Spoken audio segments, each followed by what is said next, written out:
Primero voy a estar hablando de la descripción. En los cuentos de Grimm Brothers, Charles Perrault y de Red Riding Hood, la película, se habla de Caperucita como la más buena y la más linda de todas. En la época ese es el rol y lo importante es que sea buena, bonita y obediente. Y no importaba que sea inteligente. En el cuento de Pobre Lobo de Emma Wolf se habla de Caperucita como más astuta y se puede salvar sola sin ayuda de salvación por medio de la ley, debido al avance de la sociedad. Este cuento presenta ideas más modernas. En Hoodwink, Caperucita no es inocente. Ella quiere irse del bosque y seguir su propio camino. Sobre el motivo de la salida, en los 3 cuentos se habla de que Caperucita le iba a dejar una canasta a su abuela que vivía en el bosque y que se encontraba muy enfermita. Y en las 2 películas varía, ya que en Hoodwink Caperucita es la que hacía la entrega a domicilio de la comida de la panadería de la abuela y repartía la comida en su bicicleta. En Red Riding Hood, Caperucita iba a la casa de la abuela porque temía por ella, ya que el lobo andaba suelto. En cuanto al contenido de la canasta, varía según la versión.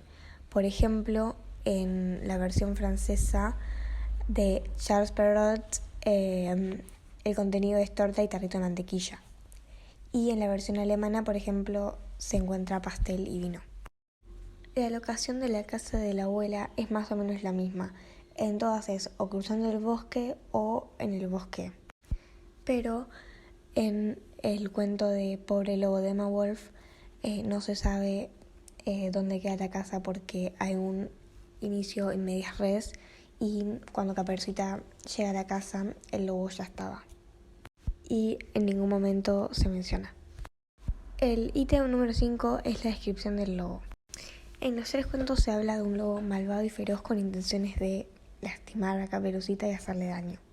Y a la abuela también. Pero en las películas, por ejemplo en Hoodwink, el lobo no es malo. Al final se termina descubriendo que era periodista y quería investigar al ladrón de las recetas de la abuela. Y en Red Riding Hood, el lobo terminó siendo el papá de Caperucita, o sea Valerie, y era malo pero estaba molesto porque descubrió que Lucy no era su hija y también quería que Valerie se una a él. Bueno, en este ítem número 6 voy a hablar de cómo el lobo llegó antes a la casa que Caperucita o los sucesos que mantuvieron a Caperucita distraída. Voy a explicar cada cuento o película en detalle.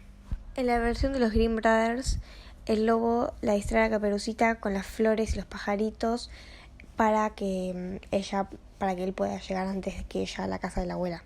Entonces ella se queda recolectando las flores y mirando a los pajaritos. En la versión francesa de Charles Perrault, el lobo la tienta con una carrera y Caperucita se distrae porque es infantil. Entonces el lobo logra llegar primero. En la versión de Pobre Lobo no se sabe cómo llegó el lobo primero antes a la casa porque hay un inicio en medias res y no se dice. En la película de Hoodwink, Caperucita se cae en el bosque accidentalmente y ella logra engañar al lobo para escapar, pero después el lobo logra tomar un atajo para llegar antes, que el atajo se lo da el conejo para poder llegar antes a la casa de la abuela. Y por último, en Red Riding Hood, Caperucita se mantuvo encerrada porque el lobo la quería a ella principalmente. Entonces se mantuvo encerrada mientras el pueblo investigaba quién era el lobo. Y el lobo particularmente podía hablar con ella y Caperucita podía entenderlo. 7. Encuentro con el lobo en la casa de la abuela. En los 2 primeros cuentos, Caperucita llega a la casa de su abuelita y siente un extraño presentimiento, pero no se puede dar cuenta que es lo que ve raro en su abuela porque es muy inocente. Realmente ella no se podía dar cuenta de que su abuela que estaba ahí en la casa no era su abuela, realmente era el lobo. En Pobre Lobo de Emma Wolf, Caperucita rápidamente se puede dar cuenta de que estaba siendo engañada por el lobo. Y en Hoodwink también se da cuenta rápido. Mientras que en Red Riding Hood, cuando Caperucita llega a la casa de su abuela, empieza a hablar con ella, pero tarda en darse cuenta porque no la estaba viendo directamente a los ojos, porque estaba escondida en una habitación. Pero luego sale el papá y empiezan a tener una conversación. 8. Representación de la ley.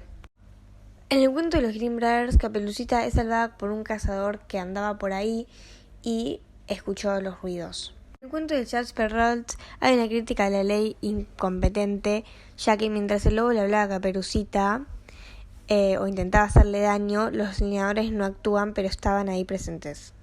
En el cuento de Pobre Lobo de Emma Wolf no aparece la representación de la ley porque Caperucita logra salvarse sola, sin ayuda de la ley. En Hoodwink hay una representación de la ley formal y a su vez la película se encuentra formada como una crónica policial, pero la policía es la policía tonta que no resuelve nada. Y por último, en Red Riding Hood, la representación de la ley es el padre Salomón, que es la ley sagrada que representa adquisición y persecución. Padre Salomón supuestamente era un experto en lobos. 8. Salvación de Caperucita Roja. Como mencioné antes en el cuento de Grimm Brothers, Caperucita fue salvada por el cazador. ¿Pero de qué manera? La rescata abriéndole la panza al lobo mientras estaba durmiendo con unas tijeras y le llena la panza con piedras de castigo para que no pueda levantarse.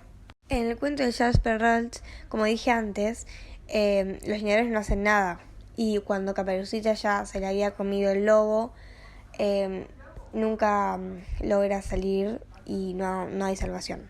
En Pobre Lobo, Caperucita se puede salvar sola porque se da cuenta que su abuela no era realmente su abuela y le empieza a tirar comentarios hirientes al lobo para defenderse.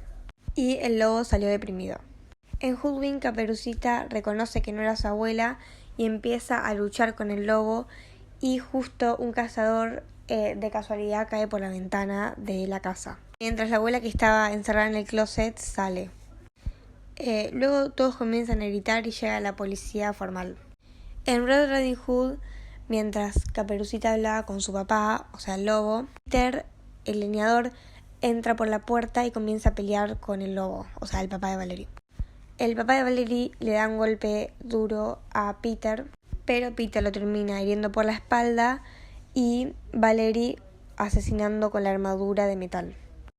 10. Moraleja o enseñanza. En el cuento de los Grimm Brothers, la moraleja sería: de los errores se aprende. Sería esta porque en el primer encuentro de Caperucita con el lobo, Caperucita cayó en la trampa del lobo y por eso terminó siendo devorada, pero logró ser salvada. Luego aparece un segundo encuentro y ella ya aprendió que no tiene que hablar con los extraños y mucho menos con el lobo. Por eso se diría que de los errores se aprende. En el cuento de Charles Perrault, la moraleja sería: una vez que cometiste un error no hay vuelta atrás. Esto hace referencia a porque Caperucita no tuvo una salvación después de que fue engañada por el lobo. Entonces ya está, el lobo se la comió y ya no hay vuelta atrás. En el cuento del Pobre Lobo de Emma Wolf, la moraleja sería: hasta el lobo más feroz termina deprimido por una persona que le marca todo el tiempo sus imperfecciones. La moraleja sería esta porque Caperucita todo el tiempo le marcaba su apariencia física al lobo para defenderse y el lobo no es ningún inocente porque ella quería engañarla. Entonces Caperucita marcándole sus imperfecciones, el lobo termina deprimido. En Hoodwink la moraleja sería: las apariencias engañan, porque el conejo que se hacía el bueno con todo el mundo y el pobrecito terminó siendo el malvado de la historia y lo terminaron llevando a la cárcel. Y en Red Riding Hood la moraleja sería no hay que confiarse de nadie. Todos desconfiaban de todos, hasta incluso Caperucita del chico que le gustaba, que nadie sabía quién era el lobo. Y hasta la persona que vos tenés mucha confianza puede terminar siendo la persona que vos no creías que era. 11. Referencias intersexuales o interdiscursividad. En ninguno de los cuentos aparecen referencias intertextuales, pero en las dos películas sí, y sobre todo en Hoodwink. En Red Riding Hood aparece una referencia a la Edad Media y a las brujas debido a la época. Y en Hoodwink aparecen bastantes referencias intersexuales o interdiscursividad. La primera sería con Hansel y Gretel.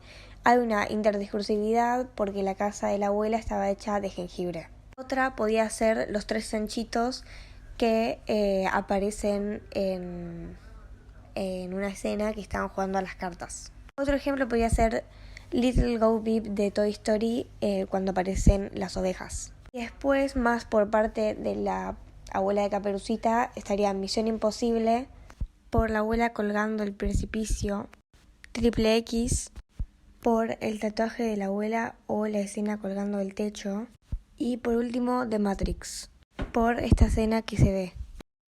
Para finalizar voy a dar una breve conclusión de lo analizado. Primero que no es muy importante el nombre de Caperucita y sin su Caperucita no tiene personalidad. Y segundo es que todos los cuentos populares nacen de una tradición oral. No tienen un autor fijo.